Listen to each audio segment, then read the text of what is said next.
آقا علیہ السلام نے فرمایا جہنم سے بچو اگرچہ ایک کھجور کا ٹکڑا دے کر ہی ہو. کسی کے پاس صدقہ دینے کے لیے کچھ بھی نہیں ہے، وہ اس کے پاس ایک کھجور ہے، وہ آدھی کسی کو دیتا آدھی آپ کھاتا ہے، یہ بھی اسی طرح صدقہ ہو گیا. حضرت عائشہ صدیقہ رضی اللہ تعالیٰ عنہا نے ایک لونڈی خریدی. آپ نے سیدہ طاہرہ عائشہ صدیقہ رضی اللہ تعالیٰ نے ایک لونڈی خریدی. حضرت جبرائیل علیہ السلام نازل ہوئے اور عرض کیا یا رسول اللہ صلی اللہ علیہ وسلم اس لونڈی کو اپنے گھر سے نکال دیجیے، یہ جہنمی ہے، یہ لونڈی جہنمی ہے، سے اپنے گھر سے نکال دو. آج کل بہت سے بڑے بڑے لوگ جو ہیں اپنے گھروں میں خادم عیسائی رکھتے ہیں، مرزئی رکھتے ہیں، کافر رکھتے ہیں. تو جبرائیل علیہ السلام، اللہ نے فرمایا جبرائیل علیہ السلام کو کافر کو رکھتی ہے، اس کی نحوست اس گھر پر اس بندے پر پڑتی ہے، اس کے ایمان پر پڑتی ہے. تو اللہ تعالیٰ نے جبرائیل علیہ السلام کو بھیجا کہ یا رسول اللہ اس کو لونڈی کو اپنے گھر سے نکال دیجئے، یہ جہنمی ہے. حضرت عائشہ صدیقہ رضی اللہ تعالیٰ نے اس لونڈی کو نکال دیا اللہ کے حکم پر، اور اسے کچھ کھجوریں دے دی، فارغ کیا، یہ کھجوریں لے لو. اس لونڈی نے آدھی کھجوریں خود کھا لی اور آدھی ایک فقیر کو جو اسے رستے میں نظر آیا خیرات کر دی. آدھی کھجوریں کھا لی، آدھی کھجوریں صدقہ کر دی. پھر حضرت جبرائیل علیہ السلام آئے اور کہنے لگے یا رسول اللہ صلی اللہ علیہ وسلم اللہ کا فرمان ہے کہ اس لونڈی کو پھر بلا لیجیے. اللہ تعالیٰ نے اس کو جہنم سے رہائی عطا فرما دی ہے کیونکہ اس نے آدھی کھجوریں خیرات کر دی ہیں. یہ صدقہ اور خیرات کی برکتیں ہیں. تو صدقہ فرمایا کہ 3 اس کے فائدے دنیا میں اور 3 آخرت میں ہیں. حضرت عبداللہ بن مسعود رضی اللہ عنہ جب کسی سائل کو سوال کرتے سنتے تو فرماتے اللہ تعالیٰ کو قرض حسنہ کون دیتا ہے؟ قرض حسنہ کیا ہے؟ سبحان اللہ والحمد للہ ولا الہ الا اللہ واللہ اکبر. آپ نے فرمایا یہ صدقہ ہے. حضرت ابو اللیث سمرقندی نے کہا کہ اس کے معنی یہ ہیں جس کے پاس صدقہ کرنے کے لیے کچھ نہ ہو وہ مسلمانوں کے لیے اللہ تعالیٰ سے استغفار کیا کرے. مسلمانوں کے لیے ہمارے پیر مرشد ہمیشہ یہ دعا مانگا کرتے تھے اللہم اغفر لنا، یا اللہ ہمیں بخش دے، والوالدینا، ہمارے والدین کو بخش دے، وللمؤمنین، اور تمام مسلمانوں کو بخش دے، تمام مسلمانوں کو بخش دے، تمام مومنوں کو بخش دے. تو فرمایا کرتے تھے وللمؤمنین والمؤمنات والمسلمین والمسلمات الاحیاء منہم والاموات، یا اللہ جو زندہ ہیں ان کو بھی بخش دے، جو فوت ہو گئے ان کو بھی بخش دے. مومنوں کے لیے دعا کرنا یہ بھی صدقہ ہے. ان کی بھلائی چاہنا، ان کی خیر خواہی چاہنا. آج ایک جو ہے عجب تماشا بنا ہوا ہے، کوئی کسی کی خوشحالی دیکھ کر، بھائی بھائی کی خوشحالی دیکھ، قریبی دیکھو بہت قریبی رشتہ دار بھی حسد کرتے ہیں، بغض کرتے ہیں. کسی کا بچہ اچھا پڑھ رہا ہے اس سے حسد بغض، اچھا کاروبار ہے بھی اس کو دیا اللہ نے تو بھی اللہ سے مانگ. مسلمان کی برائی کا چاہنا، کسی جادوگر کے پاس، کسی کافر کے پاس، کسی عیسائی چوڑے کے پاس جاتے ہیں اس کا کاروبار تباہ ہو جائے، اس کا بچہ پڑھ نہ سکے. تو اس قسم کے مسلمانوں کے لیے برائی سوچنا، برا سوچنا.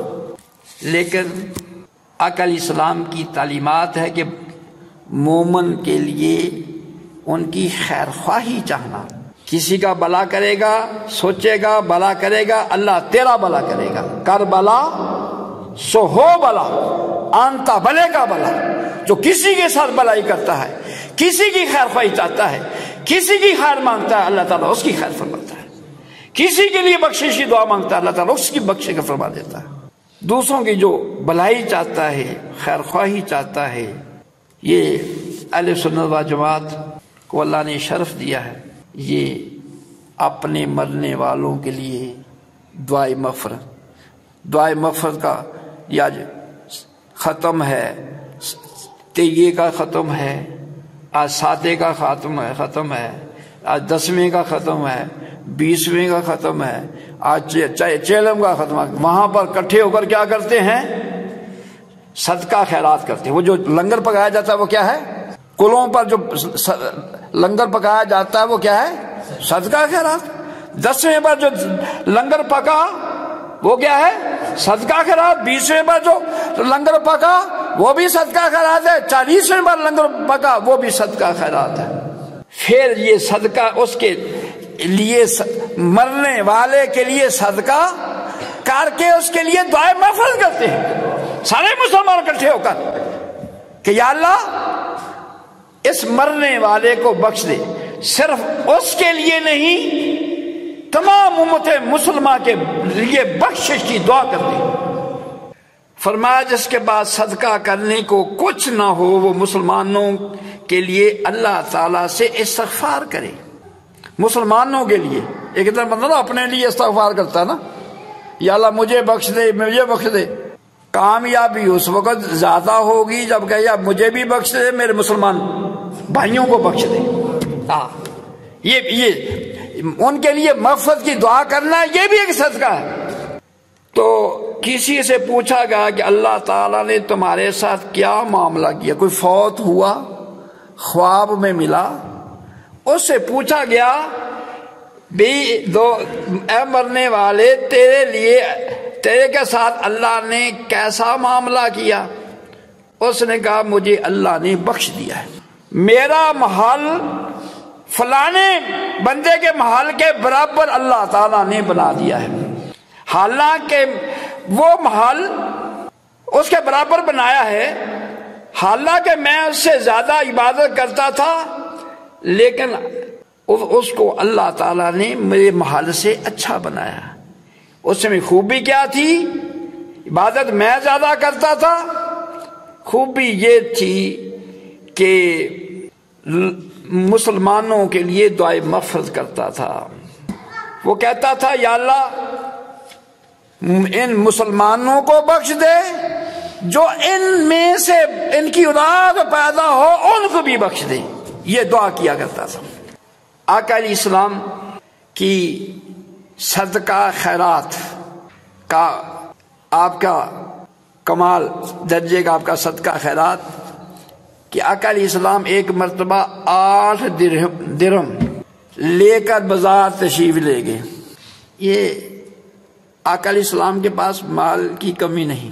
آپ کے غلام فرید الدین گنجے شکر مٹی کے روڑے پر 3 دفعہ کلشی پڑھ کے پھونک مارے، مٹی کا روڑا سونا بن جائے۔ یہ غلاموں کی شان ہے۔ سلطان العارفین سلطان باہر رحمۃ اللہ کے پاس ایک شخص آیا کہ حاجت لے کر، تو وہ سید زادہ تھا، تو دیکھا کہ آپ حل چلا رہے ہیں۔ اس نے کہا جو خود حل چلا رہا ہے، سوچا یہ خود حل چلا رہا ہے، روزی کے لیے حل چلا رہا ہے، یہ کسی کے ساتھ کیا تعاون کرے گا؟ یہ سوچ کر چلا گیا۔ آپ نے بندے کو بھیجا اس کو بلا کر لاؤ۔ آپ نے فرمایا ذرا میرا حل چلانا، میں ذرا پیشاب کر لوں۔ یہ حل چلانا، میں ذرا پیشاب کر لوں۔ سلطان العارفین سلطان برحمۃ اللہ آپ نے پیشاب فرمایا، پھر بٹوانی کی، بٹوانی کر کے نا جو بٹوانی والا روڑا تھا نا، اس زمین میں جہاں ہل چلا رہے تھے وہاں پھینک دیا، سارا کھیت ہی سونا بن گیا۔ سارا کھیت ہی سونا۔ فرمایا جتنی حاجت اٹھا لو۔ اللہ والے یہ دنیا کے مال کو وہ اس روڑے سے بھی حقیق جانتے ہیں نا۔